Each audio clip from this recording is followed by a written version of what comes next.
क्या आप जानते हैं कि ईरान में घुसकर अब यूरेनियम छीनेगा अमेरिका? चलिए आज आपको ना ट्रंप और नेतन्याहू का सबसे सीक्रेट प्लान बताते हैं। वीडियो को अंत तक देखिएगा।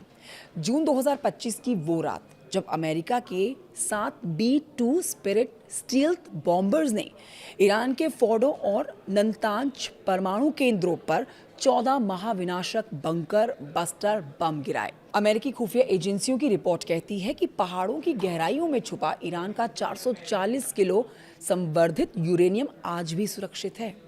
जब अमेरिकी बम फेल हो गए तो अब वॉशिंगटन और यरूशलेम के बंद कमरों में एक खतरनाक योजना इस समय गूंज रही है।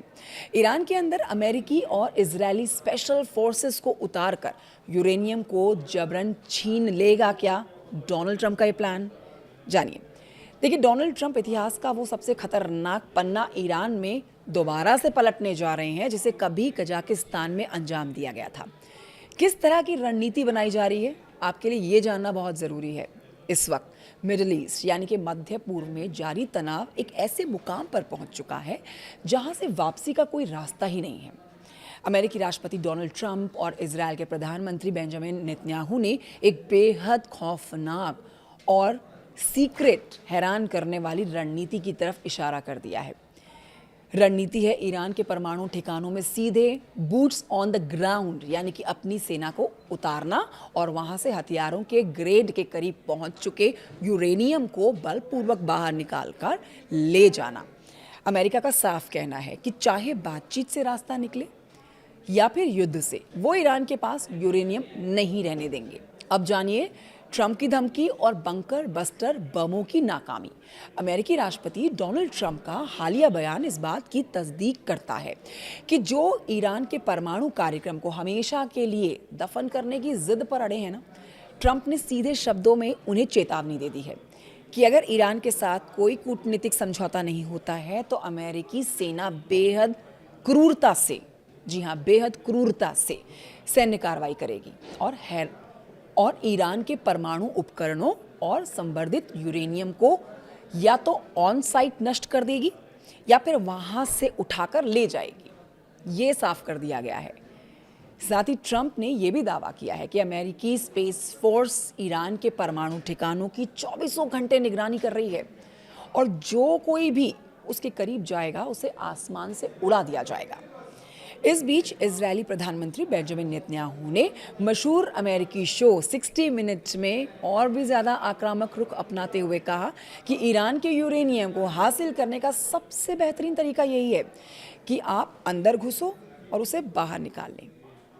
ये आपको रीसेंट स्टेटमेंट्स अभी बता रहे हैं, दोनों ही जो अपने देशों के प्रमुख हैं उनकी तरफ से आए हैं। दरअसल अमेरिकी और इजरायली रणनीतिकारों की ये मजबूरी इसलिए बनी हुई है, जिसे आपको जानना चाहिए कि जून 2025 में चलाया गया ऑपरेशन मिडनाइट हैमर बुरी तरह से नाकाम रहा था, जिसमें अमेरिकी वायुसेना के 7 B-2 स्टेल्थ बॉम्बर्स ने 14 विशाल MOP GBU 57 bunker buster bomb से दागे थे, लेकिन वो ईरान के पहाड़ों को पूरी तरह से भेदने में नाकाम रहे। अब अमेरिकी खुफिया विभाग के मुताबिक ईरान के पास फिलहाल 440 किलोग्राम से ज़्यादा यूरेनियम मौजूद है, जो 60% तक शुद्ध है और ये मात्रा 10 से ज़्यादा परमाणु हथियार बनाने के लिए काफ़ी है, जिसे इस्फहान जैसे बेहद सुरक्षित ठिकानों पर छुपा कर रखा गया है। अब आपको बताते हैं कि ईरान का यूरेनियम जखीरा ट्रंप नेतन्याहू के इस चक्रव्यूह को कैसे भेदेगा। फिर से लेना है। अब आपको बताते हैं कि ईरान का यूरेनियम जखीरा ट्रंप नेतन्याहू के लिए चक्रव्यूह है। जी हाँ, इतिहास की घटनाओं से पता चलता है कि महाशक्तियां अपनी ताकत के गुरूर में अक्सर वो फैसले ले लेती हैं जिनकी कीमत आने वाली पीढ़ियों को भुगतनी पड़ती है। ईरान का यूरेनियम जखीरा ट्रंप और नेतन्याहू के लिए एक ऐसा चक्रव्यूह बन चुका है जिसमें प्रवेश करने का रास्ता तो दिखाई देता है, लेकिन बाहर निकलना नजर ही नहीं आता है। तो साफ है कि डोनाल्ड ट्रंप के लिए ईरान के भीतर प्रोजेक्ट सफायर को दोहराना कागजों पर जितना आसान दिखता है, जमीन पर उतना ही नामुमकिन और खतरनाक है।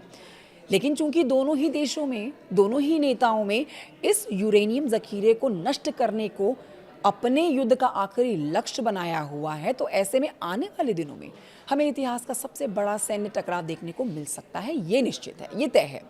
तो ये अंतर्राष्ट्रीय खेमे से एक बड़ी खबर है। अंतर्राष्ट्रीय खबरों को जानने की अगर आप इच्छुक हैं तो इस खबर की बारीकियों को समझिए और उसको साझा ज़रूर करिएगा। आप इस पर क्या विचार रखते हैं, कमेंट बॉक्स में ये भी बताइएगा। नमस्कार।